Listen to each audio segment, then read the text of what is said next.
अयान के दिल में उस वक्त एक अजीब सी हलचल थी, खौफ और ख्वाहिश दोनों का संगम। उसे समझ नहीं आ रहा था कि वो क्या महसूस कर रहा है। शाहीन की निगाहों में गहराई थी, जैसे उनमें सदियों का राज दफन हो। उसकी आंखों में वो चमक थी जो किसी को भी अपने जादू में बांध ले। शाहीन ने धीरे धीरे अयान के कदमों की ओर बढ़ते हुए उसे अपने करीब खींचा। उसके स्पर्श में एक ऐसी गर्माहट और नरमी थी कि अयान की रग रग सिहर उठी। उसके जिस्म की हर धड़कन अब शाहीन के सांसों की लय में चल रही थी। उसकी मौजूदगी से महल की ठंडी हवा भी महक उठी थी। शाहीन ने अपने नर्म होठों को अयान के होठों के करीब लाकर हल्के से छुआ, जैसे कोई ख्वाब हकीकत बन गया हो। उस एक लम्हे में अयान के अंदर एक तूफान उमड़ पड़ा, मोहब्बत और हैरत का। शाहीन ने उसके कानों के पास झुकते हुए बेहद धीमे लहजे में कहा, तुम ये तो नहीं जानते अयान मैं कौन हूँ, मगर आज की रात सिर्फ तुम्हारी है। उसकी आवाज़ में वो सुरूर था जो रूह को भी मदहोश कर दे। अयान का दिल तेजी से धड़क रहा था, मगर वो खुद को रोक नहीं पा रहा था। उसकी आंखें बंद हुई और उसने उस पल को महसूस किया जैसे वक्त थम सा गया हो। सपने की तरह अयान ने खुद को शाहीन के आलिंगन में पाया। उसकी त्वचा रेशम की तरह मुलायम थी और उसके हर स्पर्श में जादू और जुनून मिला हुआ था।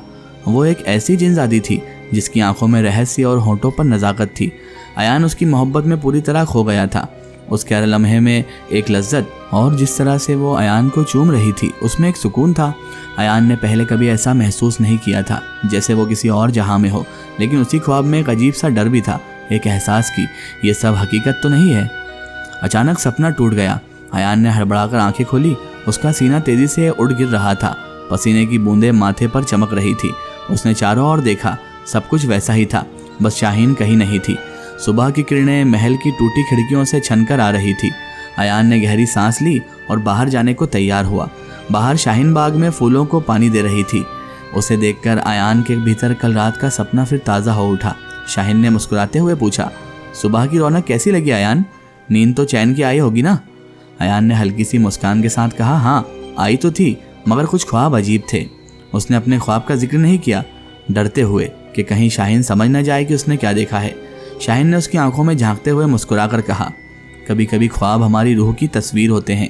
वो हमें हमारी ख्वाहिशों और डर से रूबरू कराते हैं। उसकी आवाज़ में वो नज़ाकत थी जो दिल को बेकरार कर दे। उसने अयान को चाय ऑफ़र की, चलो मेरे साथ नाश्ता कर लो, आज की सुबह तुम्हारे लिए ख़ास है। महल के अंदर नाश्ते की महक फैल चुकी थी। दोनों बातें करने लगे, मगर अयान के जहन में कल रात का वो ख्वाब बार बार लौट रहा था। आखिर उसने हिम्मत जुटाई और पूछा, शाहीन तुमने रात में कहा था कि तुम नहीं जानती मैं कौन हूँ, मगर तुम मेरे हो, इसका क्या मतलब था? शाहीन ने हल्की मुस्कान के साथ जवाब दिया, कभी कभी हम नींद और जाग के बीच जो कहते हैं वो लफ्ज़ नहीं एहसास होते हैं अयान। तुम मेरे अजीज़ दोस्त हो। अयान बस यही कहना चाह रहा था कि उसकी मुस्कान ने कुछ पल के लिए अयान के शक को मिटा दिया, लेकिन उसके दिल में फिर भी एक बेचैनी थी, जैसे कोई सच्चाई अब भी पर्दे के पीछे हो। नाश्ता ख़त्म हुआ। अयान ने गांव लौटने की बात की। शाहीन ने कहा, जब चाहो नूरनगर से निकलकर इस महल में चले आना, मेरी तन्हाई तुम्हारा इंतज़ार करेगी। अयान ने सर हिलाया और बाहर निकल गया। रास्ते भर उसके दिल में सवालों का तूफान था। क्या शाहीन वाकई एक इंसान है या उस खूबसूरत मकान के पीछे कोई रहस्य छिपा है? जब वो नूरनगर पहुंचा तो गांव में हलचल थी। उसके घर के बाहर लोग जमा थे। तभी उसका दोस्त राशिद दौड़ता हुआ आया। अयान भाई तुम कहाँ थे? सब बहुत परेशान थे, तुम्हारे वालिद वालिदा तो रो रहे थे। अयान ने थोड़ी हिचक के साथ कहा, मैं उस पुराने महल में था जहाँ शाहीन रहती है। भीड़ में सन्नाटा छा गया। एक बुजुर्ग ने कांपती आवाज़ में कहा, शाहीन? वो तो सदियों से खाली महल है बेटा, वहाँ तो कोई जिनजादी रहती है। अयान ने समझाने की कोशिश की कि उसने शाहीन से मुलाकात की थी कि वो जिंदा, खूबसूरत और इंसान जैसी है, मगर किसी ने यकीन नहीं किया। उसकी माँ ने कांपते हुए कहा, अयान तुम्हें कुछ हुआ तो नहीं ना बेटा? वो जगह मनहूस है। अयान ने उन्हें तसल्ली दी, अम्मी मैं ठीक हूँ, मगर उसके दिल में शाहीन के बारे में सवालों का तूफान था। वो सोचने लगा क्या शाहीन वाकई कोई जिनजादी है या वो सिर्फ मेरा ख्वाब थी। अयान बहुत घबरा चुका था क्योंकि गांव वाले कुछ और कह रहे थे और उसने महल में शाहीन के साथ जो पल बिताए थे वो कुछ और बयान कर रहे थे। उसकी वालिदा जो सारे गांव की बातों से आगाह थी, उन्होंने कहा कि बेटा तू ठीक तो है ना अयान? तो वो कहने लगा, हाँ माँ मैं ठीक हूँ, मुझे कुछ नहीं हुआ, मैं रात भर वहाँ रहा लेकिन मुझे कोई नुकसान नहीं हुआ। अब अयान ने उन्हें शांत करने के लिए कहा, मैं ठीक हूँ पापा मम्मी। फिर कुछ देर चुप रहकर हिचकिचाते हुए कहा, मैं उस पुराने महल में गया ज़रूर था लेकिन अब मैं नहीं जाऊँगा। आप लोगों से कह रहा हूँ ना, अब नहीं जाऊँगा मैं वहाँ पर। गांव वालों की बातें सुनकर उसके जो मम्मी पापा थे, उसके वालिद वालिदा थे, वो और भी ज़्यादा परेशान हो गए थे। उसकी माँ ने डरते हुए कहा, तुम्हें वहाँ नहीं जाना चाहिए था बेटे अयान, उस जगह के बारे में हमने कई भयानक बातें सुन रखी है। तभी उसका दोस्त राशिद ने सीरियस होते हुए कहा, अयान उस जगह पर तू दोबारा मत जाना, हमें डर है कि वहाँ कुछ अनजाना खतरा हो सकता है। हमें तुम्हारी बहुत फिक्र हो रही थी, रात भर हम लोग सोए नहीं हैं। अयान ने उनकी बातों को ध्यान से सुना, लेकिन उसने अपने मन में उठ रहे सवालों को किसी से भी शेयर नहीं किया। वो जानता था कि उसके मन में शाहीन और उस महल के बारे में कई सवाल उठ रहे थे, लेकिन उसने अपने वालिद वालिदा को भरोसा दिलाते हुए कहा, ठीक है मम्मी पापा, मैं वहाँ नहीं जाऊँगा, आप लोग मेरी अब फिक्र मत करें। लेकिन अयान के मन में एक तूफान चल रहा था। उसने सोचा, क्या सच में शाहीन कोई भूत या डायन है या जिनजादी है, या फिर गांव वाले ही किसी गलतफहमी के शिकार हैं। अगर शाहीन कोई सीधी सादी साधारण सी इंसान ही है तो उसे यहाँ पर कोई जानता क्यों नहीं है। वो ये सब सोचते हुए अपने कमरे में चला गया। उसे सपने की याद आई जिसमें उसने शाहीन के साथ वो सब किया था जो एक लड़का एक लड़की के बीच मोहब्बत के बाद होता है या शादी के बाद। उसे वो खूबसूरत लम्हे याद आने लगे।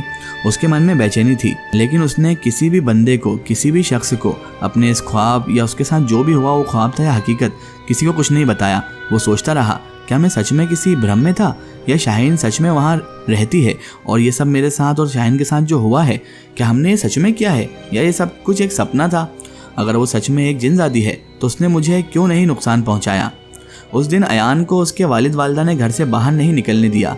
कमरे में बैठे बैठे अयान के मन में उस रात के वो पल जब शाहीन और वो बिल्कुल दो जिस्म एक जान हो चुके थे, अतरंग पलों की झलकें उसके मन में गहरे तरीके से उतर चुकी थी।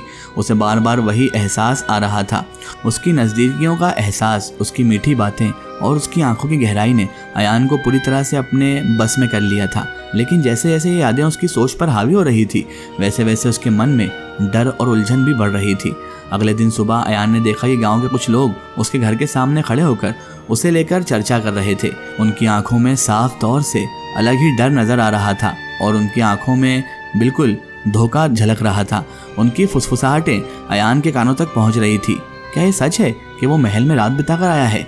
क्या उसने सच में किसी लड़की से मुलाकात की है? क्या ये किसी बुरी आत्मा के प्रभाव में तो नहीं आ गया? इसके ऊपर असरात तो नहीं आ गए?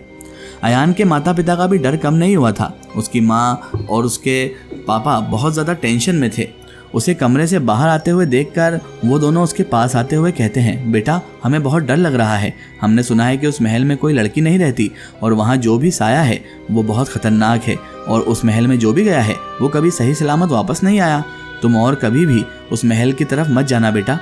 उसके वालिदा ने, उसके पापा ने उससे कहा, बेटा इसे मेरी चेतावनी समझो या सलाह, लेकिन मैं तुम्हें साफ तौर पर समझा रहा हूँ कि अब वो जगह सुरक्षित नहीं है।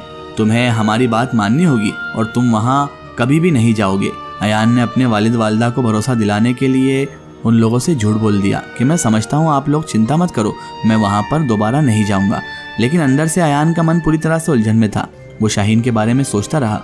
उसकी आंखों में वही रहस्यमयी गहराई थी जिसने अयान को अपनी ओर खींचा था।